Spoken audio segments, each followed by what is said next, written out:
Hi, this is Ron Kinscherf with Muddy River News. Welcome to the Business Spotlight, brought to you by Mercantile Bank and Rober and Phillips Attorneys at Law. We have a couple of doctors with us, Dr. Curt Fauble and new Dr. Kadi Fauble, both dentists, both going to be working together. And so, Kadi, you just got your board certification, so you'll be seeing patients here in a week or so. Is this something, did you always want to be a dentist growing up? I've always wanted to be a dentist. I haven't really thought of anything else. It was harder to think of something else to do than what I wanted to do. So what drew you to it, though? I mean, you're going to have to spend your life having your fingers in people. I just suppose, like, did you do dentistry on your stuffed animals and stuff growing up, stuff like that? Doc McStuffins, that type of thing? Well, I actually would go to school and go to the bathroom and take other students' teeth out for them. They were back asked. in like They first asked. grade. What? She didn't hold them down. They Oh, my asked her gosh. because of the relationship. I just thought, since my dad was a dentist, I had the qualifications to do that. So, I would go. It didn't go over well with the teachers, but So you did I it had at to stop school? that, but I did that at school. Oh, my Lord. So did you read the Grade Tooth school, Fairy also then and give them $1 or something like that I after you took it should've. out? Yeah, that would have been a... Wow. Yeah. So is this something you knew, Curt, that she was going to go down this path? No, actually, and it's always been an option. As a father, you've always went, oh man, it'd be really great to have your, kid come and follow you down so you can teach them and learn, things that you've learned. But I was adamant not to ever put that in her plate. Always an opportunity, but I didn't preach it. But it's wonderful from my perspective. Yeah. So, Kadi, you never thought about any other medical practice. It was always dentistry. No, I think it was just kind of growing up. I'm very similar to my dad, so I think it kind of makes sense that we kind of were drawn to the same things. But yeah, I'd never really wanted to do anything else, and having him come to, your show and tell and career days and stuff like that was always impactful for me. So I always wanted to do it. So what drew you into it? Well, I had several accidents as a kid. Okay. So for some reason, my face was always in front, and I kept cracking my face. Okay. So Dr. Busby here in town, who was sort of my mentor, he played tennis, and he was, my dentist as a kid. And he fixed me up a few times and made me look whole again, because I was not whole looking at a few instances in my life. Right. And so that all just sort of followed down there. You could help some people and give their life back, and then, that's sort of where I came from. So is that the goal then that you guys got into dentistry for, is giving people some aspect of their life back? Is that kind of what goes in the back of your mind when you're working on people? You're helping people, and as a professional, as you come down to what is a professional, somebody who teaches. So you're really in the business. You're there to help them with the disease process and get them back to normal, but you're also there to educate them and help them understand why it's important, and things to nature and how it affects our whole health. So similar for you too? Yeah, I think it's very impactful to be able to create a smile or recreate a smile and have someone be able to leave the office and feel like themselves again. So do you remember? Okay, when you were in school, do you practice on each other, the other students? Because I know my son went to PT school, so that's what they did. Did you do that type of stuff when you were in school? We had a lot of did most of our stuff with plastic teeth, so that's how we would kind of train. But we did do the anesthetic on each other. Did you really? On each other. So how nuts was that the first time you did that? It was the first time. It was called Stab Lab. Yeah. So same for you too. Yeah. Okay. So oh, yeah. From that aspect, teaching is the same thing. One gets in the chair, and you wanted to be the second one in the chair, because if you were the first, Yeah. you didn't know if somebody's covered, Yeah. that hurt or whatever, and they were going to take it out on you. So so How'd it go?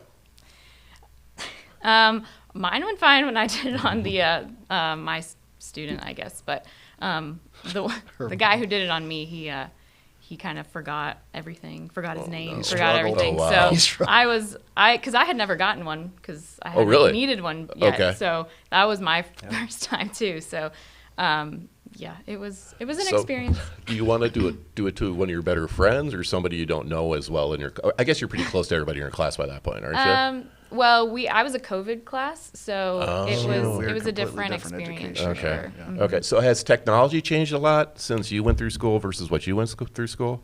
Oh, Yeah. yeah, definitely. Like what? Well, the big thing, and from an educational standpoint, we used to make all our own crowns and fabricate everything. So we went from waxing up to casting gold to packing porcelain on porcelain teeth, things of that nature. Where they've got the CAD CAM situation where they get the impressions or the models, but they had everything like milled out for them or three-dimensional, printing and things of that nature. So that little piece of the skill or that little piece of the education has changed for sure. Okay.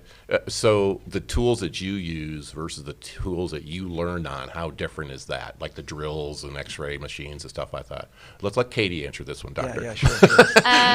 So the digital x-rays, obviously. We can, change different settings on them. You can see things a little bit better, I'd say, than traditional.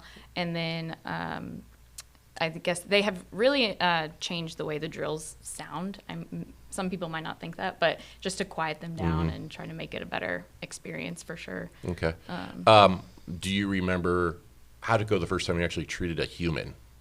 Not, somebody you didn't know, came in and had to do your first filling or something along those lines. Obviously you're nervous because it's your first time.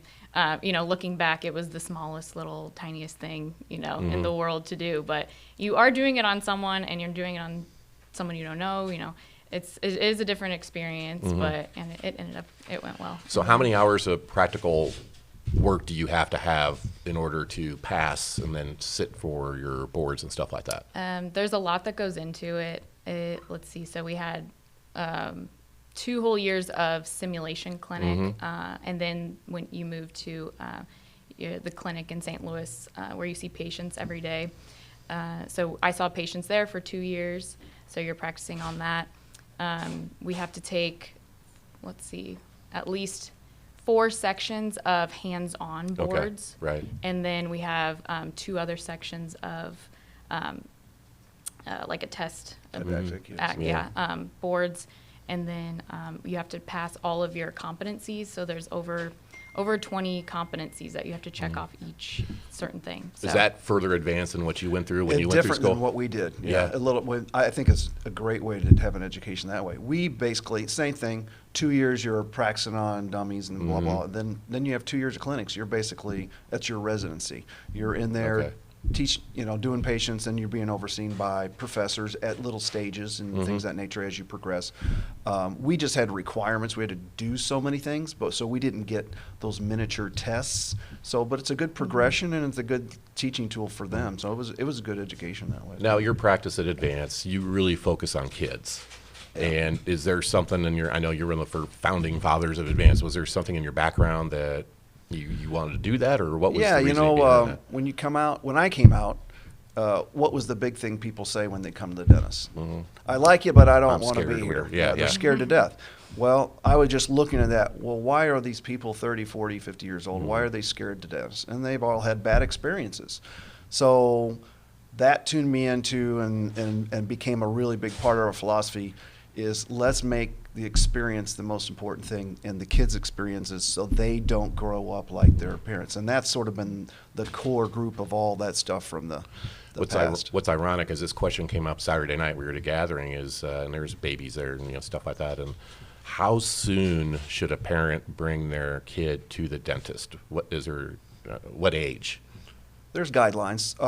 3 is usually the age where you're going to maybe get them in the chair. But it just depends on the kid too. 2-year-old, you can bring a 2-year-old. You're going to be able to look. There's not a lot happening. They just have their teeth. Their chance of having issues are minimum. But by 3, there can be significant issues. Yeah, and I know our daughter had a cavity like at 6, 7 months. When she had her first teeth in. So, as a parent, are there things you should be looking at? The 2, 3, 4-year-olds in terms of their teeth and stuff like that. So just anything that's not coming in at the same time, almost like if anything's kind of looking asymmetric, or that one tooth on one side's coming in but the same one on the other side isn't. Stuff like that is kind of things to be looking for. Brown spots, anything that's not looking like a tooth, it's probably something happening to the tooth. How often does that happen? I mean, is this stuff you run into daily, or is it? Oh, yeah. Okay. Yeah, daily for sure. So and the severity of it, and the other thing, years ago, we used to have people or children from Missouri who were on well water, or anybody that was on a well water versus the fluoride water, and the amount of decay in the mouth was significantly different. Okay. Lots more. But every day, and the thing that probably happens more now with the drinks and the juices, a lot of kids' teeth, 4 or 5 years old, they look perfect. You look at them, like perfect. That's when you get into taking some x-rays, looking between the teeth, and sometimes those kids have 8 cavities in between their teeth just because they don't clean between the flossing. Kids don't floss. And I know one thing that I learned is how much heart health is tied to your mouth. That blew me away. Is that stuff they teach you in school then? The various things that trickle down from mouth Gum health disease. on It's that? the gum disease portion of it. Yeah. Yeah, I think just everything being connected and knowing that there are consequences kind of either way. And it is your gum health, which is different than cavities. So I think a lot of people think, just all, mouth health is the same, but there's the cavities we're looking at and then the periodontal health that we're looking at, which is your gums. So that is what is stemmed towards things that can cause effects to your heart. Right. Are there things that you can do with the schooling you got that your dad cannot do because you weren't taught that in school? Does that make sense? I would. Yeah. Like Is the train? Or no, it makes Is your training more Bring it. advanced Come on, now? what are you doing? What I can don't you do know. I I'm not a can't do? dentist, but is there training that she I'm talking to received, her. like advances that I don't know that dentists do now that you didn't learn back then? We did all of our digital dentistry, so scanning things, so you don't that have makes to sense, put like yeah. a whole mouthful of impression material in your mouth. So we had education on that he never had. But you we probably have have had that now. Yeah. Well, like I say, in our name, Advanced Dental Care, whatever, we've been on top of this from the start. So we've had stuff in that she doesn't even have yet. Oh, really? So Okay. We have the scanners that we've implemented in our practice and things of that nature, which is like I was talking, when you get into the 3D pictures and the 3D printing, we've got a lab that 3D prints things. So we've always been on that top of the technology. And so a lot of places don't have that, but that's something we've always been in front of. So are you going to be accepting new patients? Is you're just going to steal all your dads, or how's this going to work for you, Katie? Definitely bit of both. accepting new patients. Okay. Yeah, All right. for So sure. at Yeah. Advanced Dental Care. Advanced Dental All right. Care, Thanks for coming in, guys. That's interesting. Yeah. All Thank you right. very much. Curt Fauble, Katie Fauble, doctors at Advanced Dental Care. This has been the Business Spotlight, brought to you by Mercantile Bank and Rober and Phillips, attorneys at law.